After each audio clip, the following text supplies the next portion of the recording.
Hey, good morning, girl.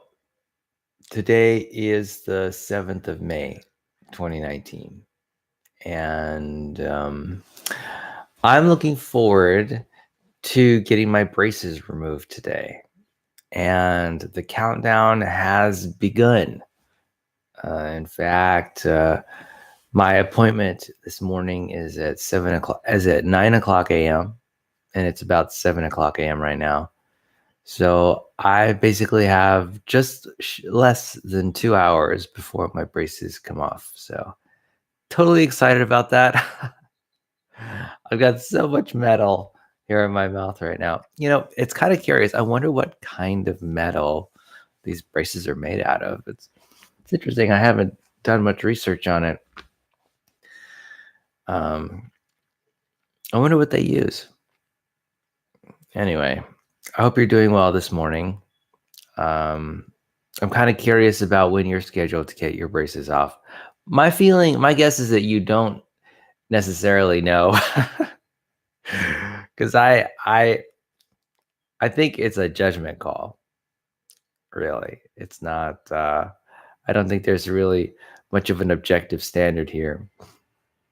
I think it's essentially every mouth is its own piece of artwork to the dentist. Okay, so I was thinking that I wanted to let you know about something I was thinking about. Sometimes I come up with these formulas for happiness and peace. I have a real interest in psychology and an interest in philosophy, and one of the most sort of common thoughts that I have is around themes related to um, just formulas for maintaining one's happiness and peace in life. I used to be like 100% focused on happiness only, but now I'm realizing that that's not necessarily ideal. I think it's having a balance of happiness and peace is probably a better, more practical solution to leading or living one's emotional life. So let me just tell you about what I'm thinking now about my happiness formula. So it changes every once in a while. But right now, I've been thinking about essentially it's a kind of reframing, and it uses some key points in some like major philosophical and psychological systems. So number one is pretty much the bedrock of all of my happiness theories, and that is cognitive behavioral therapy. All right. And the reason why cognitive behavioral therapy, or CBT, is the bedrock is because, well, first of all, it's a long-standing theory that's got a lot of clinical support, and I think CBT coheres with reality very well. And one thing I'm liking about CBT right now, and is really the core point in CBT, is this idea that it's not reality which is the problem. Reality is what it is, in the sense that reality is neutral. Really, it's not the events that happen, it's how you think about the events that happen that sort of create the emotional the emotional side of things, right? It's really the meaning, as a meaning maker, that you as a human being imbue in the reality around you. There are no external events which are inherently depression making, or angry making, or sadness making. Every external event is rather neutral and meaningless, without a meaning overlaid on that external situation.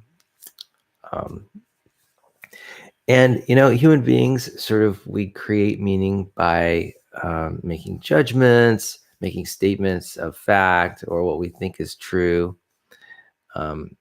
We create meaning by sort of assigning value. And there are an infinite number of values. For example, we could value life and liberty and happiness and freedom, or we could value the color brown or left-handedness, or there's a whole lot of things that we could value. So anyway, so the point I think that's most important in CBT is that point explicitly, and that is that reality is morally neutral, and every event that happens is also completely neutral and without meaning. That is actually, I think, one of the most important points, that there is nothing, and here's the thing: human beings have a really tough time separating an external fact from the meaning of that fact, right? The external fact is essentially meaningless, but we as human beings, what we do is we sort of make claims about whether that external fact is for us or against us, right? Whether that external fact meets our needs or doesn't meet our needs, right? We make those subjective judgments all the time. And it's so automatic. Human beings are so great at creating meaning in our external world that it happens really automatically. That, for example, we think that snakes are scary, right? It's in our language. I can easily say, I can rattle off the phrase, "Oh, snakes are scary," and I won't get challenged. And but there are people who love snakes, people who have snakes as pets, people who think that snakes are amazing and miracles of life. And snakes, they're people who, there's like an infinite number of perceptions or perspectives that you can take on a snake.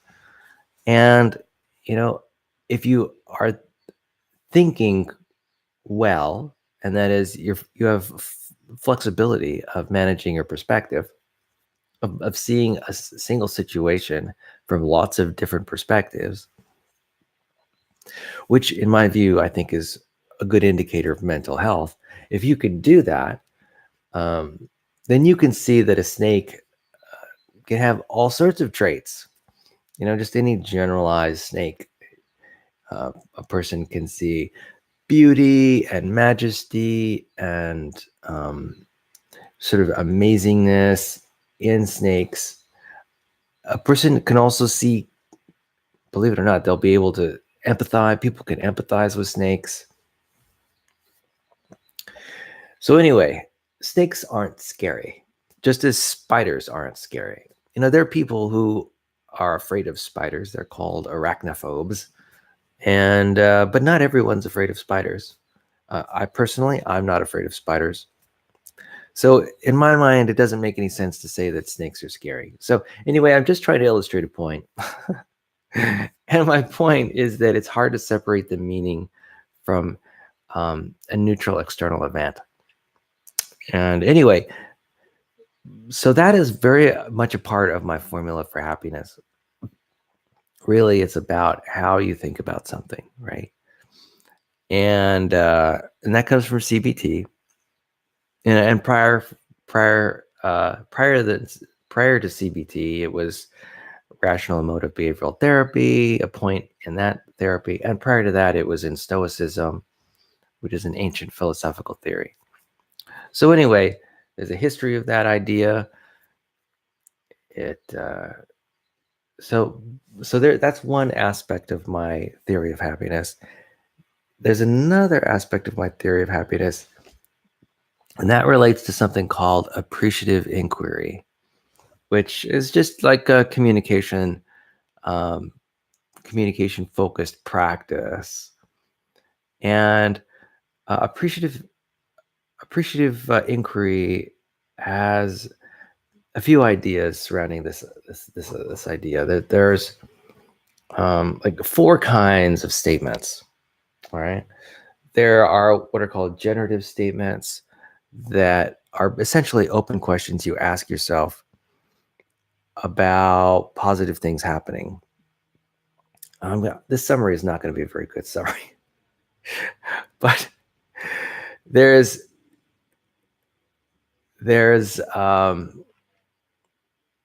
so there's sort of open questions that sort of represent sort of a curiosity about what's good in the world. And then there are declarative statements about what is good in the world. So there's a difference. When I say something's generative, I mean it's like brainstorming. It's creating options. Like, here's an example of a generative positive statement. This works for me because that's a stem sentence that's generative. This works for me because I like hanging out with people. This works with me because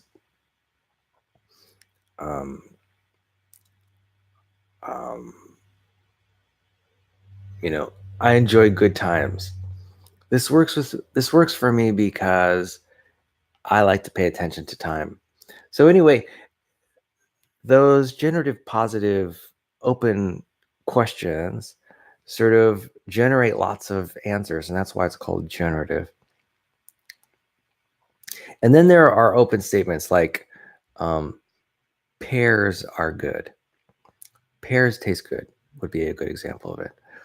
Like a statement of fact that's declarative and is positive, right? It's positive in the sense that it's formulated in a way that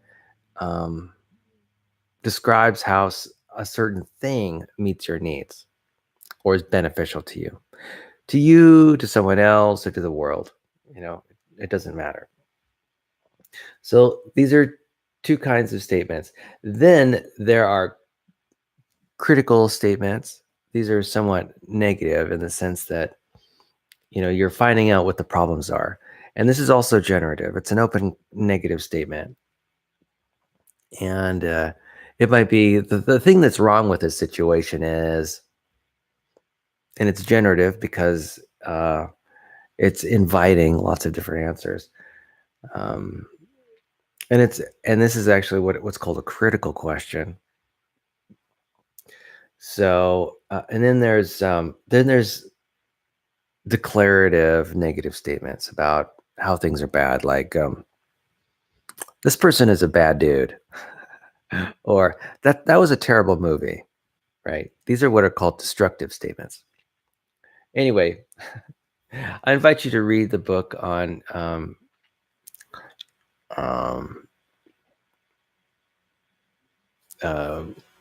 I forget what it's called. I invite you to read the book and any literature related to this inquiry model. Anyway, what I'm doing is I'm combining the two models in this idea about, well, let me collect my thoughts here. I was thinking about this yesterday. It made sense yesterday. So I was asking myself, how in the world, how is it possible to maintain a positive outlook in the face of seemingly of problems, right? Everyday problems. So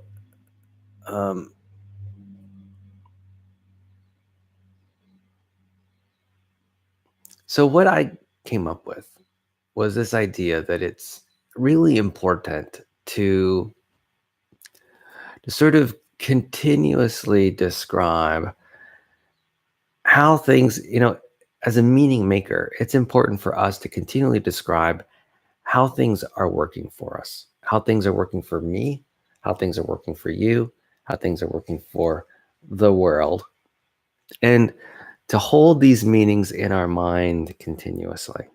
right? These meanings have to be based in fact, right? In fact, not only must they be based in fact, I mean, it's necessary for them to be based in fact. They also, it also is an essential that that that these statements cohere with your values, right? That almost makes perfect sense. I mean, it makes total sense. I mean, how you know that a certain external situation is good for you is if it is consistent with the things that you value, right? The things that are important to you. I mean, that's how you know. There's an alignment between your values and external reality. And basically, actually, as you can tell, I'm still working this out a little bit, I suppose. But I'm trying to be as clear as I can. I'm just suggesting that, if you want to maintain a positive outlook, that it's really important to sort of continuously ask yourself how a situation is working for you, and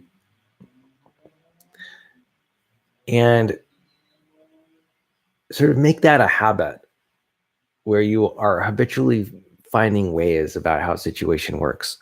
Now, and you can do that by asking yourself what your values are. That's how you identify whether a situation is working for you, whether it's consistent with your values. And here's the thing about values, okay? Whether an external situation lines up with your values or not depends on how you think about your values, right? Your values, there are life situations where it may not be apparent that a value is being satisfied. A value isn't just like a Frankenstein switch. Like it's not like 100% satisfied anyone, although it could be. But quite often what happens is that values are partially satisfied by the situations that happen in your life, right? And so there's partial fulfillment of your values. For example, maybe you want to connect with a relative and they give you a 5-minute phone call. I'm sure that would go a long way towards satisfying your interest in connecting with that person. But it might not completely meet your values, since the phone call is only 5 minutes long, right? Although depending on your subjective opinion, maybe it completely satisfies your value and you're totally satisfied. But anyway, human beings are continually making these decisions about whether events satisfy their values.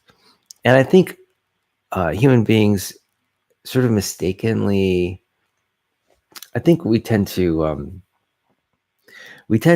be ham-handed when it comes to whether situations satisfy us or not. I have a feeling that pretty much every situation satisfies our values to some extent, right? The things that are important to us to some extent. Even if, and it may not be immediately apparent how a certain situation satisfies their values in a certain way. It might take some interpretation. It might even take some abstraction.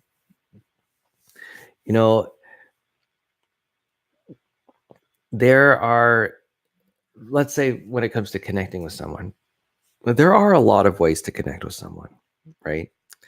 You can connect with them verbally, you can connect with them through sign language, you can connect with them through physical touch, you can connect with them just through sort of even just feelings of goodwill. You can connect with them through sight, through, say, eye gazing. And so, if you have a desire for connection, you may be able to satisfy that desire partly or partially in ways that are rather mundane.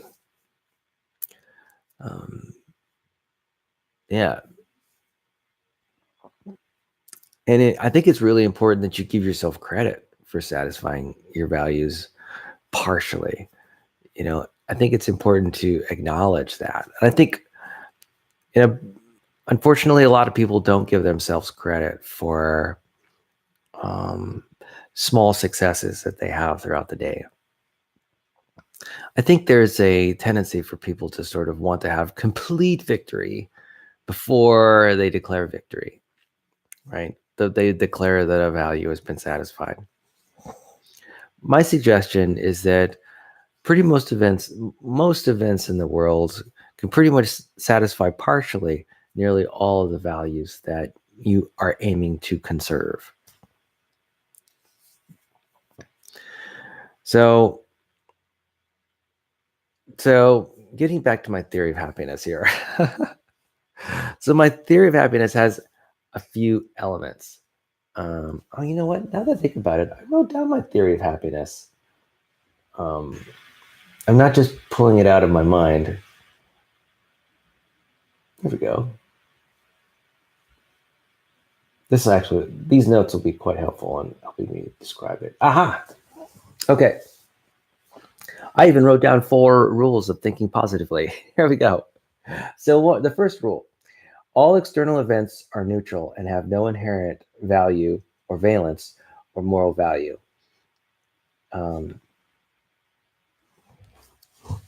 This is an important point. That's the point I get from cognitive behavioral therapy. All right. Second point: use generative open questions to focus your thinking on thoughts related to how every neutral event is working for you, how every event is in your long-term best interest, and how the event is in your friends and family's best interest, and how everything that happens is good for the world in general. So really, this is about using your imagination, right? And becoming aware of and appreciating, how things are working for you, how this particular event is working in your long-term best interest. Yeah. And mhm.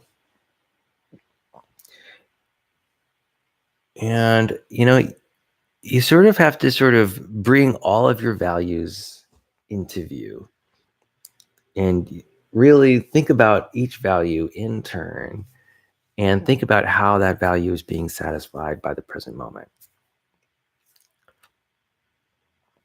I mean, that would be ideal. This, of course, is going to take forever because you have an infinite number of values. At least I think that people have an infinite number of values. People have values that they're not even aware of. For example, I like the color red. And I happen to be consciously aware of my love for the color red. But I'm sure I have a love for a lot of different colors that I'm not really consciously aware of.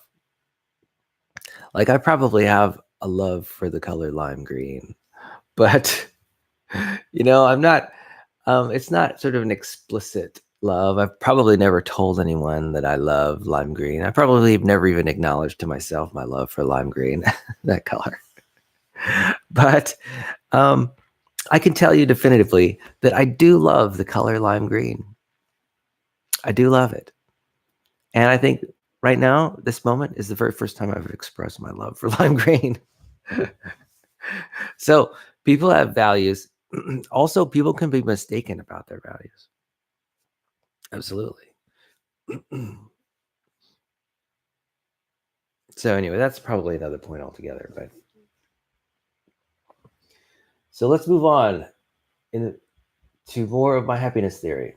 So the third point is that all positive thoughts override the obviously negative thoughts as a strict rule. Okay, so values conserved override values not conserved. Must allow a different explanation of the same value or change the value hierarchy. Okay. So here's the thing.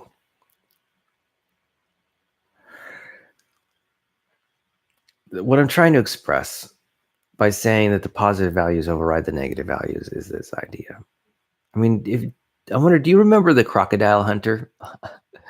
He was a television star, and the Crocodile Hunter, let's say he loved crocodiles, right? And now this is a man who had a lot of enthusiasm for nature, right?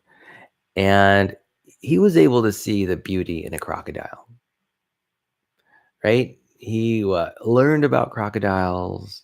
He loved to teach about crocodiles. He loved to be around crocodiles. And he honored crocodiles in a lot of ways, right? So the Crocodile Hunter had a deep, abiding love for crocodiles. But at the same time, I'm certain he was aware of the danger about being around crocodiles. Number one, they've got big teeth, right? They also can be somewhat unpredictable. They're also very strong and can overpower a man. So the Crocodile Hunter, now, what did he do? I mean, what describes what he's done here? His love for crocodiles. Well,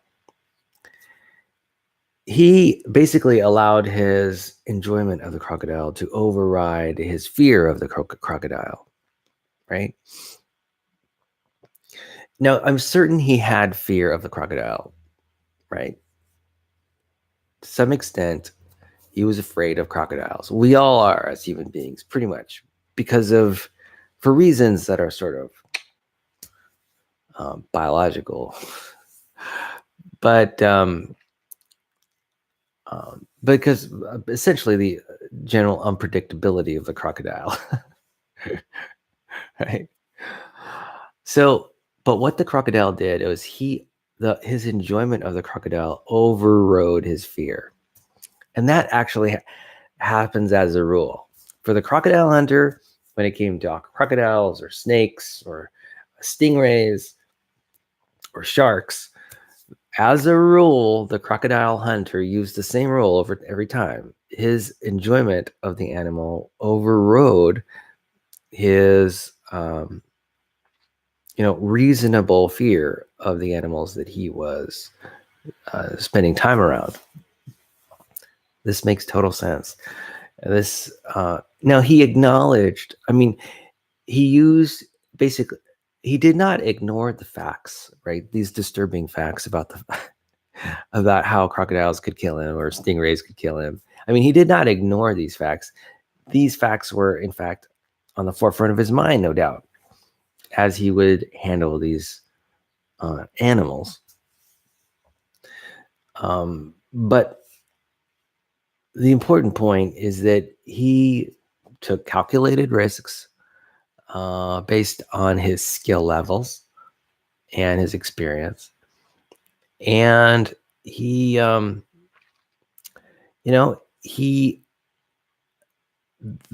benefits of being around the crocodile overrode the disadvantages of being around the crocodile. He had what I'd call, I think it was a realistic evaluation, right? It's like handling a kitchen knife, right? Chefs handle kitchen knives in the kitchen all the time. They have skill and experience related to handling kitchen knives. Now, kitchen knives can be dangerous, and in fact, to some extent, are dangerous. And it is reasonable to be fearful about knives, particularly if they're not being used or managed well. But chefs and cooks in the kitchen, they use knives all the time. In fact, it's their primary tool. And I'm sure there are chefs who love knives. They love the shape of knives. They love the look of knives. They love the utility of knives. And so they're doing the same thing with knives. The positive benefits of knives are overriding some of the disadvantages. While the advantages are acknowledged, I'm sure every chef has rules about how to wield a knife. and is focused on handling a knife skillfully so that it doesn't injure themselves or others or anyone in the world. So that's how you handle external reality. You know, just like people drive cars, right? Driving a car can be dangerous. There are a lot of people who are afraid of driving cars, right? They've got phobias related to driving. Completely reasonable in many respects to have such fear. um, but there are also car enthusiasts who like driving fast on racetracks and things like that. These enthusiasts, they manage risk to the best of their ability based on their experience and skill level. And their enjoyment of cars sort of overrides. I don't know if it, but as a rule, that's the rule. That's the, you acknowledge the risks and you manage the risks. And that means task refusal sometimes. Sometimes you just have to say no, like I'm not going to get close to that car because, or I'm not going to get close to that knife because. A person who enjoys knives and loves knives can absolutely decide to stay away from a person who's wielding a knife in a certain way that's unhealthy or unsafe. That's perfectly reasonable. So the thought here is that these positive ideas are overriding the negative ones while still being realistic. Got to be realistic. That is, you got to have conceptions and ideas based on facts, and have considerations about and basically ensure that your values are being satisfied. Okay, so that was 3. All positive thoughts override the obviously negative thoughts. That's what I mean by that. And then point number 4, practice these interpretations daily. They are critically important. Make the practice automatic. Do homework practicing the technique. In fact, no other activity is important to a person who is interested in sort of maximizing their peace and happiness. So I don't know, those are the 4 points of my sort of rules of thinking positively.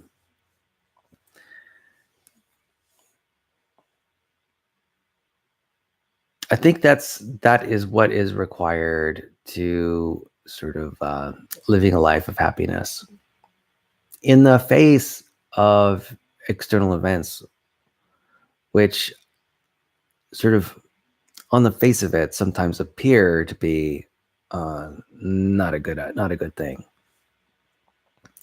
I also want to talk about how it's important to sort of there's benefits in metaphorical thinking and abstract thinking. Here's what I'm getting at. One point that impressed me regarding Byron Katie. Now, Byron Katie is a very challenging self-help guru, philosopher, but I get a lot of inspiration from her. One time she was talking about death. There was a person who had a family member or a friend die, and the person she was counseling was coping with the loss. And there was a great deal of upset. And Byron Katie was thinking about strategies to help sort of pull this lady out of upset. And Byron Katie came up with an interesting idea. And it relates to sort of what loss is. When you lose a family member in death or something like that, or a friend in death, essentially what's happening is that there's this separation between you and the other person. The other person, there's the separation that exists because the other person is dead, right? There's no more interaction. There's no more connection because that other person is dead. And Byron Katie started thinking about this. She thought about 2 people in a house, and who say are friends and they enjoy spending time with one another, but momentarily, let's say one person is in one room and the other person is in the other room. Well, that is a time of separation. And it's temporary, right? Because I think we all anticipate that the two people will come together in the same room, but for the moment, at least, they're in separate rooms, and one is not necessarily bothered by the separation, right? Neither one is bothered by the separation. So it's possible to be separated and to feel fine, to feel okay. And death is actually kind of an extension of this. Although when one person dies, it's not like, it's not that you're in one room and the other person is in another room, certainly. But the effect is the same and it is similar. And I think Byron Katie got to thinking about, why are people not wailing and upset when they're in two separate rooms? That is upset about the absence of the other. And I think Byron Katie's answer, I don't think it's as clear as this, but what I got from Byron Katie's answer was that, people exist in relationship in their thought space. I call it thought space. That is in their mind, right? They have images and ideas of the other person being present in their mind. They've got remembrances, they've got, memories of being with the other person. And, I think most relationships happen in thought space. I think of like men and women in marriage relationships, how much of the day married people, they just don't spend that time together. They're quite often separated. They're at work. Each of them is at work, for a large amount of the day, 10, 12 hours. There's like the 8-hour workday, and then there's the commutes home, the commutes to work and back home again.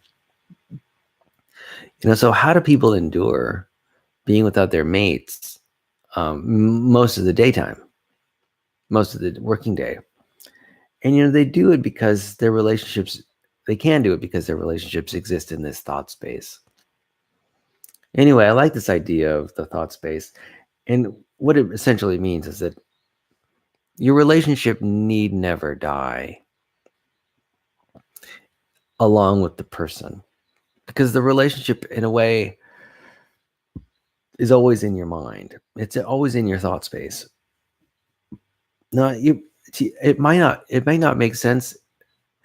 You might think that, well, I can imagine one might think that this is an unrealistic description of relationships, but I actually think it's quite realistic. Byron Katie has said many times that no one has ever met anyone else. And I interpret that phrase to mean that, when two people come together, it's not that and have a conversation. It's not that their minds are joined into one mind. What's happening is that there's this separation. There's this continual separation between people. People are only receiving, say, light signals, light photons bouncing off their faces and receiving signals through their sensory organs, and sound. You're basically only getting reflections of other people. And in fact, you're also interpreting them completely. In fact, when you meet up with someone, it's a complete subjective experience, in the sense that,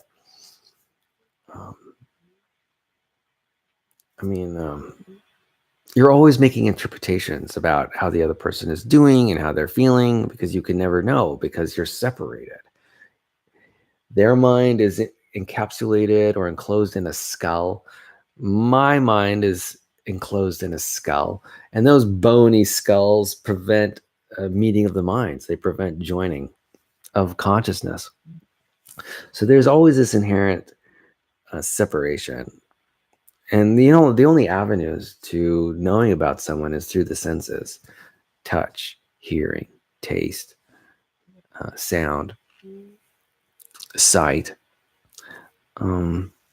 There is a continuous separation between people, and really, you never ever have a relationship with anyone else directly. It's always You're always guessing about what they're thinking or why they're doing what they're doing. It's never a truly intimate connection with someone else. You're always sort of interpreting their statements. You can never sort of understand their statements raw. And your interpretations are completely subjective. Your mind is making decisions about what the other person is meaning. You're always guessing. There's always a lack of information, right? You can never truly be 100% sure of, say, the thoughts that are going through the other person's mind. So that's what I mean by separation. That even with people who are joined at the hip, there continues to be a separation among minds. And that separation continues, is true throughout life, and that separation is true in death as well. So let's see, what am I trying to get at here? Why am I describing this? Oh, yeah, I was talking about how abstraction and metaphor matter. Let's say you want to seek out a relationship with someone else, but you aren't able to close the gap. I think that a person can have a perfectly acceptable and enjoyable relationship in their thought space with another person. Now, it may be that the other person doesn't even know that they exist. I think that's perfectly okay. It's just an extension of the idea of how people are existentially separated from one another. Yeah. So if you have a need for connection, what my suggestion is that you can meet that need through your imagination, just as well as you can meet that need when you're speaking face to face with someone. I know. I think it's a profound idea. And the great thing about that is that if you really take this idea seriously, it means that there's no such thing as the consequences of death. The relationships I have with my friends who are alive are just the same as the relationships I have with my friends who are dead.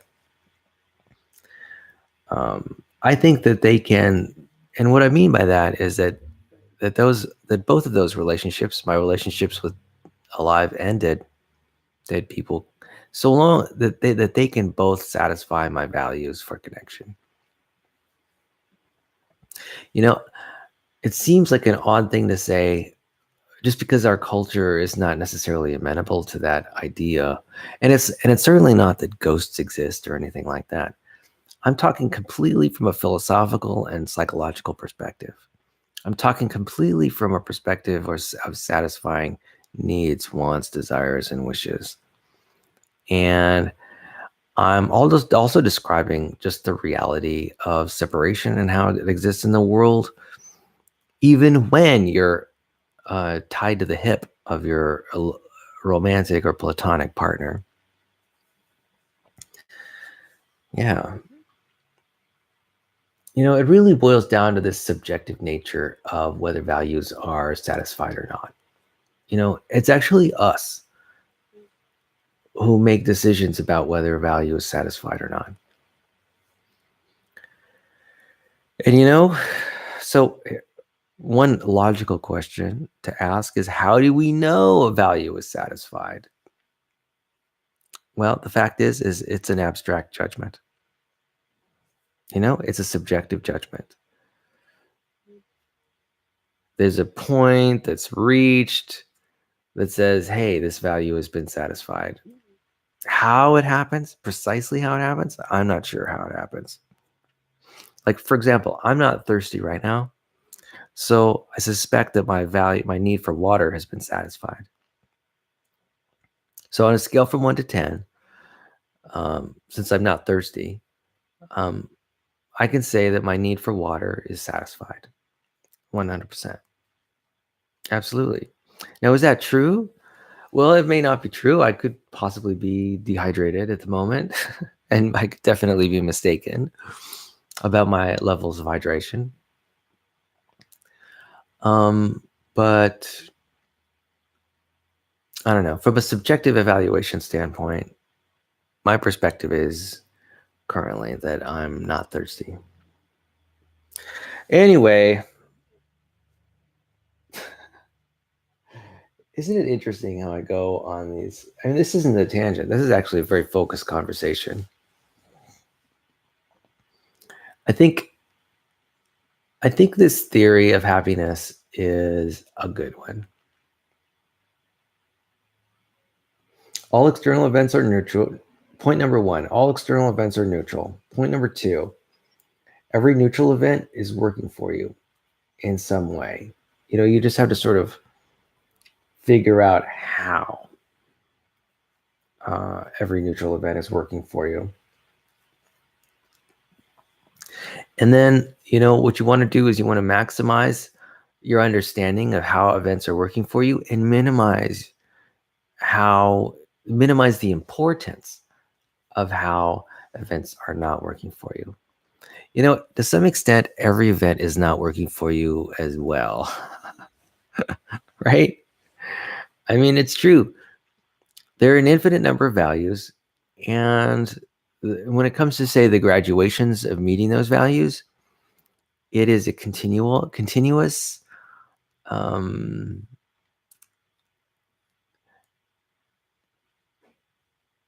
it's just continuous. And if you think about it, you can describe your world in terms of what values are not being met.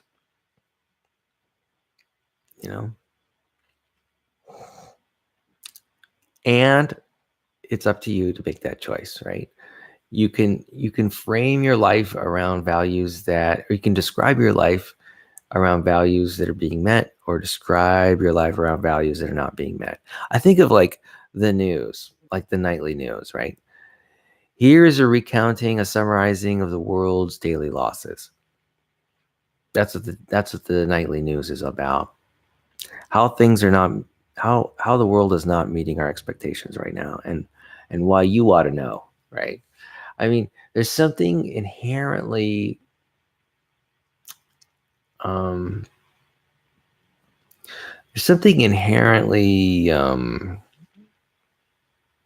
just dysfunctional about watching the news. Well, actually, there really is. Actually, there's a part of watching the news that makes a lot of sense, and that is getting the facts about what's happened. That's important, to get the facts about what's happened. But along with the facts, as they're being delivered by the reporter and the writers, they imbue those facts with certain value statements about what's good for us, what's good for you, what's good for the world.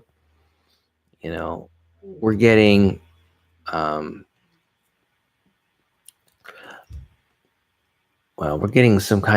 we're getting more than we bargained for, so to speak. Anyway, that's my idea, my conception about my formula for happiness. And for me anyway, I think that this conception, this sort of strategy, sort of tactic about how to deal with negative thoughts is really important. And I'm actually committing to doing a better job of sort of managing the meaning that I sort of overlay onto the world, the neutral world.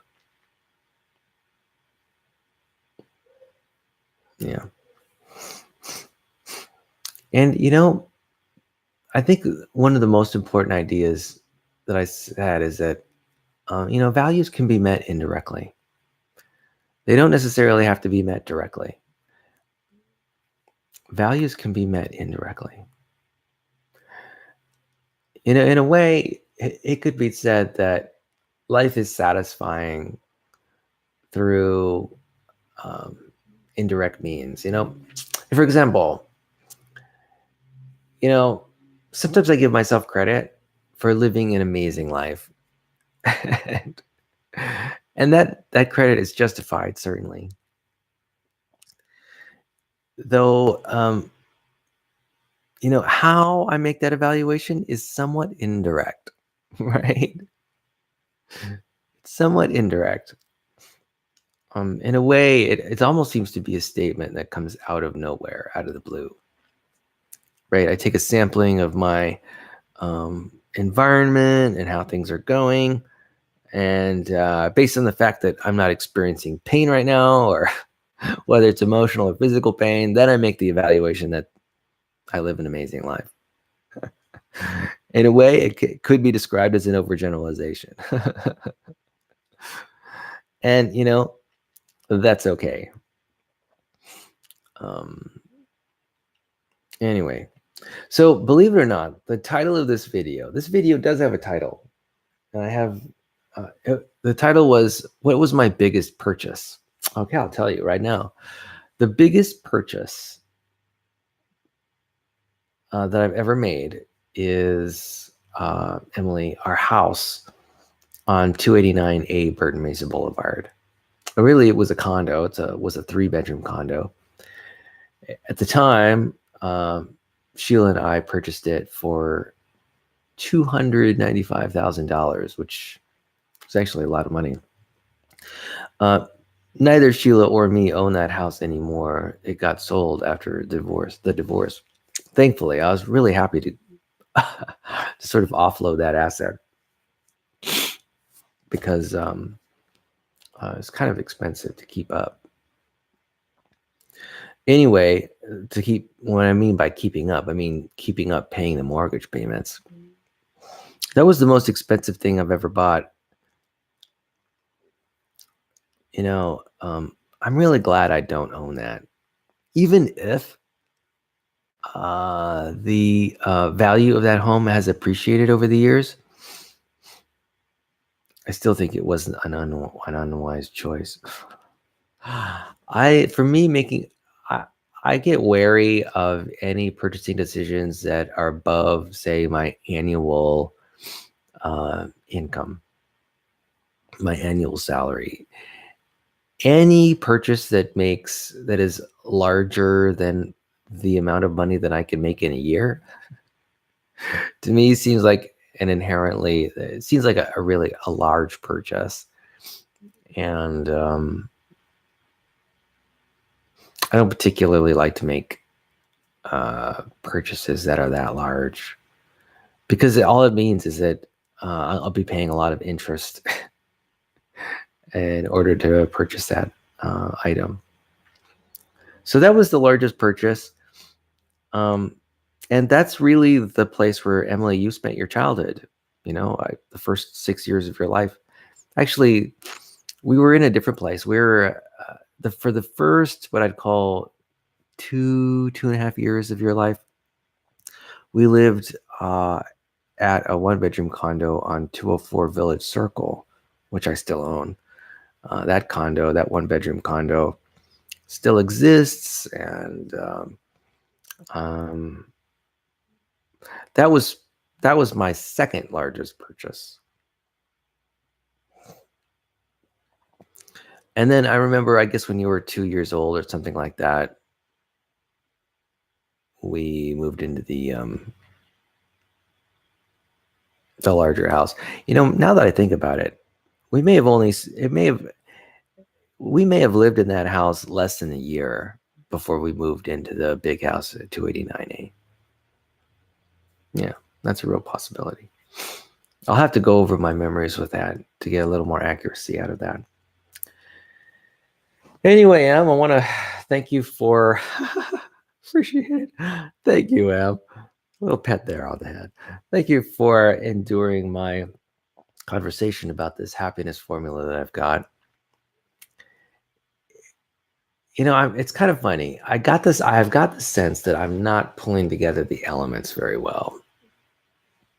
Even though I sort of rattled off the 4 points of my happiness theory. I think it's a rather deep subject. I do spend a lot of time thinking about it.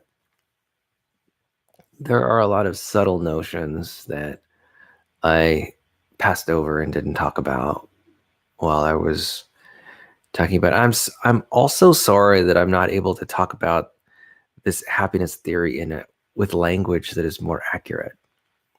I have a sense that I'm speaking in generalizations sometimes, and I'm speaking in metaphors sometimes, a little bit too often.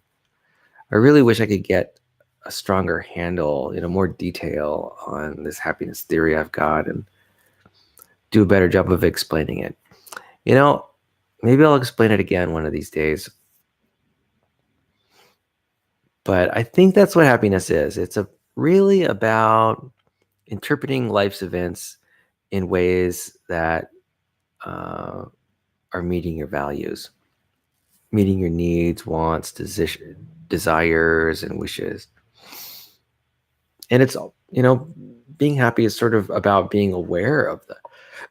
It's like having it continuously on the forefront of your mind. And it's also about, I think being happy is also about being flexible. Because here's the fact. The fact is that sometimes you can't get what you want. Sometimes you want stuff and you can't get it. And what I'm saying is that the life is so multidimensional that it almost doesn't matter whether you get the things you want or not. Because let's say you want a chocolate milkshake, but they're all out of chocolate milkshakes, right? So you've got to eat, say, a salad instead. Well, it's possible that you can shift your desires to maybe you want a salad. It's because perhaps to some extent you enjoy salad too. I mean, here's the facts. I love milkshakes and I like salad, right? And and it might be, let's say the restaurant doesn't have any milkshakes and doesn't have any salad. In fact, let's say the restaurant has no food at all, right? So is there a way that I can still be happy? Absolutely. I can be happy by appreciating, say, the virtue of patience that I am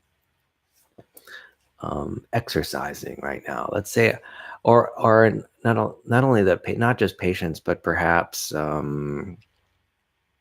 see what if I'm at a restaurant and the restaurant happens to not have any food in it, what virtues might I be exercising in the face of that? Let's say I just sit in the table and just enjoy some time to myself meditating.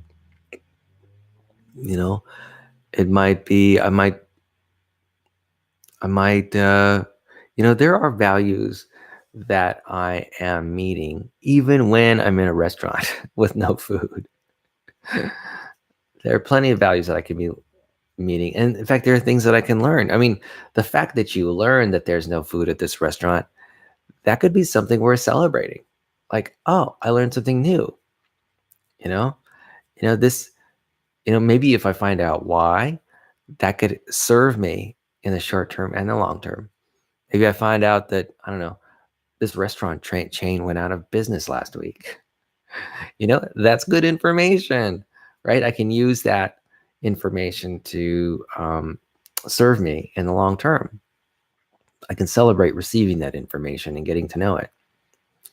So anyway, there's some ideas I have about my happiness theory, and I'm going to wrap this up. In about 1 hour, I'm going to have my braces taken out of my mouth. Yeah. So anyway, I hope you have a fantastic day today. I know I'm going to have a fantastic day. I'm going to be released from the this metal situation I have. So I'll talk to you later. I love you, girl. I hope you have a fantastic day. Bye-bye.